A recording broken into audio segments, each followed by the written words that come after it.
Hey guys, welcome back to the channel. Today I'll be pop testing my NA injectors on my 7.3 IDI.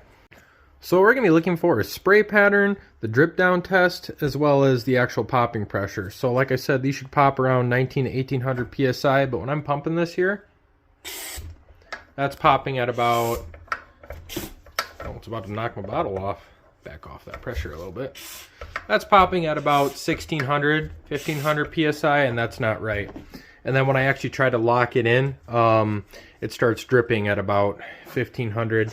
And if I do it slowly, you can actually just see it slowly dribbling on down. But I won't even do that because this we already know is a bad injector. So the first thing I'm going to do here is just test the rest of them, and then we'll get back to trying to fix these. So again, should be about 1800, 1900 psi, and it popped at 1550. So I'm just going to set this injector right here. They don't advise on replacing these until you get to about 1450 psi, but from what I've read online, you know, that's give or take, and I know this truck does not run the best, but we'll just compare this to the others and see what we get. But now I got to pull all the other ones out. You know how fun that is to do on IDIs. It's no secret I'm a big international fan, but you know, why do you gotta have the injection pump so hard to work with? I don't know. It is what it is. It beats working on a Volkswagen, which is kind of funny because they actually have a similar injection pump. But enough of me lollygagging. I'll get back to y'all once I get all these out.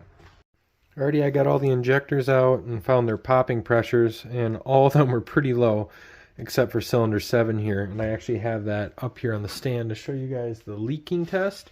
So I found out it pops at 1700, so I had it set at about 1650, and you just do that by twisting that nozzle there and it'll hold the pressure.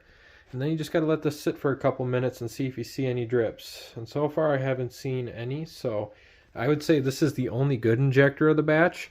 However, considering all of them are pretty low and down there, you know, that one, I'm just going to get new injectors. I could try shimming these. This one's especially low, but there's just no point in it. If they're all that low, it'd just be the smart decision to get new ones.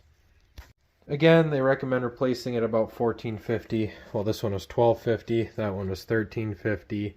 And that guy is the only good one, honestly. The 1500s, in my opinion, are all pretty low, and I'd want them to be, you know, kind of like your cylinder compression, all about flat and even.